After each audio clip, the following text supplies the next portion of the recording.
Hello दोस्तों, आज हम जानेंगे टाइफाइड फीवर के बारे में। साथ ही साथ जानेंगे इसके कॉज के बारे में, मतलब कि इसके कारण के बारे में, इसके सिम्टम्स के बारे में, और यहाँ पर जानेंगे इसकी टेस्ट के बारे में। साथ ही साथ यहाँ पर इसकी मेडिसिन्स के बारे में जानेंगे, कौन कौन सी मेडिसिन्स यहाँ पर यूज़ की जाती हैं। चलिए शुरू करते हैं टाइफाइड फीवर। तो टाइफाइड फीवर एक बैक्टीरिया के इन्फेक्शन के कारण होता है, जिसका नाम होता है साल्मोनेला टाइफी। तो साल्मोनेला टाइफी ये जो है कंटामिनेटेड, मतलब कि दूषित पानी और खाने में पाया जाता है। अब जैसे ही कोई पर्सन इस कंटामिनेटेड, मतलब कि दूषित पानी और खाने को खा लेता है, तो उसको टाइफाइड फीवर हो जाता है, क्योंकि इस कंटामिनेटेड फूड में साल्मोनेला टाइफी नाम का बैक्टीरिया होता है। अब यहाँ पर टाइफाइड फीवर में क्या क्या सिम्टम्स देखने को मिलते हैं। यहाँ पर जो टंग होती है, मतलब कि जो जीभ होती है, वो सफ़ेद पड़ जाती है और बॉडी पर लाल रंग के या गुलाबी रंग के इस टाइप के चकत्ते पड़ जाते हैं। और लीवर और स्प्लीन, जिसको हम तिल्ली के नाम से जानते हैं, इसका साइज जो है बढ़ जाता है, जिसको हम हिपेटोमेगेली और स्प्लीनोमेगेली के नाम से जानते हैं। और यहाँ पर इंटेस्टाइन में परफोरेशन हो जाता है, इंटेस्टाइन में अल्सर, मतलब कि छाले पड़ जाते हैं, जिसके कारण हम इसको एंट्रिक फीवर के नाम से भी जानते हैं, क्योंकि एंट्रिक मतलब होता है आंत। तो यहाँ पर आंत में जो है इन्फेक्शन होने के कारण इसको हम एंट्रिक फीवर के नाम से जानते हैं। तो यहाँ पर इस फिगर में ये आंत की जो है कट सेक्शन है, ये आंत की ल्यूमन होती है जहाँ पर खाना रहता है। अब यहाँ पर अगर ये बैक्टीरिया आ जाता है, तो ये बैक्टीरिया जो है इसमें देखिए कैसे परफोरेशन करता है। तो सबसे पहले बैक्टीरिया जो है म्यूकोसा पे अटैक करता है। अब म्यूकोसा के बाद में एक और लेयर होती है, जिसको हम सब म्यूकोसा के नाम से जानते हैं। तो म्यूकोसा के अटैक के बाद ये सब म्यूकोसा को अटैक करता है।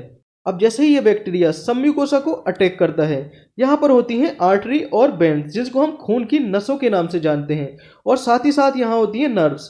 अगर ये देखिए नर्व्स जो है एक गुच्छा बना लेती हैं, तो इसको हम मिशनर प्लेक्सिस के नाम से जानते हैं।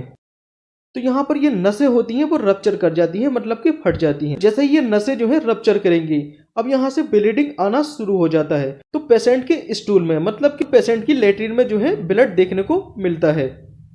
और यहाँ पर नर्व्स जो है डैमेज होना शुरू हो जाती हैं। तो पेट में ऐंठन और मरोड़ इस पेशेंट को फील होती है। अब यहाँ पर बात कर लेते हैं इस बैक्टीरिया के इन्फेक्शन के कारण कौन कौन से सिम्टम्स बॉडी में दिखाई पड़ते हैं। पहला होता है हाई फीवर। तो लगभग 103 फ़ारेनहाइट या 104 फ़ारेनहाइट का बॉडी में टेम्परेचर देखने को मिलता है। दूसरा होता है चिल, मतलब कि ठंड लगना। तीसरा होता है लॉस ऑफ एपेटाइट, मतलब भूख ना लगना।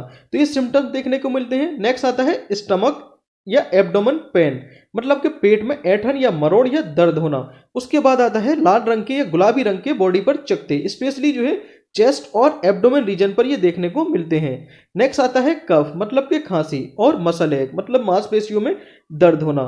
नेक्स्ट आता है हेडेक, मतलब कि सिर दर्द। और उसके बाद आता है नोजिया और वोमिटिंग, मतलब कि जी मचलाना और वोमिटिंग की फीलिंग आना कहलाता है नोजिया, और उल्टी आना कहलाता है वोमिटिंग। उसके बाद आता है डायरिया, मतलब कि दस्त लग जाना, और कॉन्स्टिपेशन, मतलब कि कब्ज होना। तो ये सिम्टम्स जो है टाइफाइड पेशेंट को देखने को मिलते हैं। अब यहाँ नेक्स्ट आता है एक्सरे और सीटी स्कैन। तो यहाँ पर एक्सरे इमेज में नीमोपेरिटोनियम का केस देखने को मिलते हैं। जब यहाँ पर इंटेस्टाइन परफोरेशन हो जाता है, मतलब कि आंत में जो है इन्फेक्शन हो जाता है, मतलब कि आंत जो है यहाँ पर फटना शुरू हो जाती है या अल्सर हो जाता है, तो यहाँ पर नीमोपेरिटोनियम का केस देखने को मिलता है। ये हमारा एब्डोमिनल रीजन होता है। तो एब्डोमेन के अंदर जो है पेरिटोनियम की एक लेयर होती है, जिससे जो है आंतें जो है सटी रहती हैं। तो जैसे ही इंटेस्टाइन में परफोरेशन हो जाता है, तो यहाँ पर नीमोपेरिटोनियम का केस देखने को मिलता है, मतलब कि जो पेरिटोनियम है उसमें हवा भर जाती है। नीमो का मतलब मेडिकल साइंस में होता है हवा भर जाना। तो जैसे कि लंग्स में देखिए हवा भरी होती है, तो इसी कारण उसका जो कलर होता है ब्लैक दिखाई पड़ता है। और वैसे ही देखिए यहाँ पर ब्लैक कलर ये दिखाई पड़ रहा है, इसका मतलब होता है नीमोपेरिटोनियम की सिचुएशन यहाँ पर देखने को मिल रही है, मतलब ये इंटेस्टाइनल परफोरेशन का केस है। वैसे ही बात करेंगे हम सीटी स्कैन में। सीटी स्कैन में देखिए ये होता है लीवर। तो लीवर का यहाँ पर देखिए साइज जो है बढ़ जाता है, और ये होती है स्प्लीन। तो स्प्लीन का भी यहाँ पर साइज बढ़ जाता है। तो इन दोनों केस को हम क्या बोलेंगे मेडिकल लाइन में, इसको बोलेंगे हिपेटोमेगेली और इसको बोलेंगे स्प्लीनोमेगेली। और यहाँ पर हम देख पा रहे हैं, देखिए आंत में जो है परफोरेशन हुआ है, मतलब कि इंटेस्टाइन में अल्सर हो गया है। तो इसी कारण यहाँ पर जो लिम्फेटिक नोड्यूल्स होते हैं उनका साइज बढ़ जाता है। अब यहाँ पर नेक्स्ट बात कर लेते हैं बिडाल टेस्ट के बारे में। तो टाइफाइड फीवर में जो है बिडाल टेस्ट कराया जाता है। तो बिडाल टेस्ट जो है किस चीज़ पर बेस्ड होता है? ये एंटीजन और एंटीबॉडी पर बेस्ड होता है। तो यहाँ पर साल्मोनेला टाइफी जो बैक्टीरिया होता है उस पर एंटीजन ओ और एंटीजन एच होता है। तो यहाँ पर एंटीजन और एंटीबॉडी का एग्लूटिनेशन कराया जाता है और इस टाइप से यहाँ पर एक टाइटर बना लिया जाता है। अगर यहाँ पर टाइटर में 1:160 से ये ऊपर जाता है तो यहाँ पर बिडाल टेस्ट जो होता है वो पॉजिटिव होता है। यहाँ पर अगर 1:20 से लेकर 1:80 तक पॉजिटिव आ जाता है तो यहाँ पर बिडाल टेस्ट जो होता है वो नेगेटिव होता है। तो इसकी जो स्टार्टिंग पॉइंट होता है वो 1:160 से होता है। तो 1:160 से नीचे अगर पॉजिटिव आता है तो ये नेगेटिव टेस्ट कहलाता है और 1:160 से ऊपर अगर पॉजिटिव जाता है तो ये पॉजिटिव टेस्ट कहलाता है।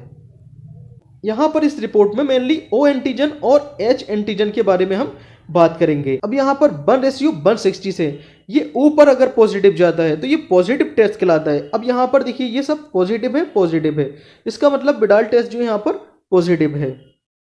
अगर यहाँ पर 1:160 और 1:320 और 1:640 ये सारे का सारा देखिए यहाँ पर अगर नेगेटिव होता तो ये रिपोर्ट जो होती कैसी होती? वो नेगेटिव होती। ओके, अब यहाँ पर बात कर लेते हैं मेडिसिन के बारे में। तो कौन कौन सी मेडिसिन का यहाँ पर यूज किया जाता है? तो जनरली यहाँ पर एंटीबायोटिक्स मेडिसिन का यूज किया जाता है। इसमें पहली आती है सिप्लॉक्स 500 मेडिसिन। इसमें होती है सिप्रोफ्लॉक्सासिन। तो इसकी डोज के बारे में बात कर लेते हैं। तो दिन में देखिए इसको आप बीडी दे सकते हैं पेशेंट को। बीडी मतलब दिन में 2 बार पेशेंट को ये दी जा सकती है। नेक्स्ट मेडिसिन आती है एजिथ्रोमाइसिन। एजिथ्रोमाइसिन 2 स्ट्रेंथ में अवेलेबल होती है, 250 मिलीग्राम और 500 मिलीग्राम दोनों में। अगर आप 250 मिलीग्राम का यूज कर रहे हैं तो दिन में जो है इसको बीडी दे सकते हैं, मतलब कि दिन में 2 बार इसको दिया जा सकता है। अगर आप 500 मिलीग्राम का यूज कर रहे हैं तो दिन में ये एक ही बार देनी होती है, मतलब कि वंस अ डे, मतलब कि ओडी। ओके, अगर देखिए इन मेडिसिन से काम नहीं बनता है तो आप जो है पेशेंट को जो है मोनोसेप इंजेक्शन दे सकते हैं। मोनोसेप एक एंटीबायोटिक इंजेक्शन होता है, इसमें होता है सेफ्ट्राइक्सोन। तो इसको यहाँ पर 1 मिलीग्राम भी यूज कर सकते हैं और इसका 2 मिलीग्राम तक भी यूज कर सकते हैं। इसको आप जो है पेशेंट को आईवी मतलब कि इंट्रावेनस या आईएम इंट्रामस्कुलर दोनों तरीके से इसको पेशेंट को दिया जा सकता है। उसके बाद आती है नेक्स्ट मेडिसिन जिसको हम पैरासीटामोल, जिसकी ब्रांड नेम होती है डोलो। तो पेशेंट को बुखार उतारने के लिए पैरासीटामोल का भी यूज आप कर सकते हैं। तो पैरासीटामोल की कितनी डोज पर डे देनी होती है? तो इसकी जो मैक्सिमम एडल्ट डोज होती है वो 3000 मिलीग्राम होती है पर डे। तो यहाँ पर डिवाइडेड डोज कर लीजिएगा। अगर 650 मिलीग्राम आप पेशेंट को दे रहे हैं तो ये बीडी आप दे सकते हैं, बीडी भी दे सकते हैं या टीडीएस भी आप इसको दे सकते हैं। ओके, तो जिन पेशेंट की एज 15 साल से कम है लगभग, तो आप उसको जो है 2000 मिलीग्राम पर डे डोज दे सकते हैं, मतलब इसको डिवाइडेड डोज में दे सकते हैं, मतलब कि 2000 और 3000 मिलीग्राम एक बार में नहीं दे सकते। तो ऐसे पेशेंट को आप 650 मिलीग्राम जो है बीडी दे सकते हैं।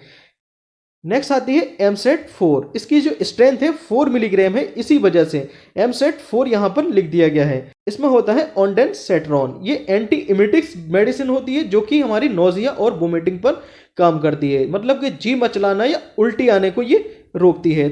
तो यहाँ पर बात कर लेते हैं इसकी डोज के बारे में। तो दिन में ये आप ओडी भी दे सकते हैं और बीडी भी दे सकते हैं। Okay, thank you.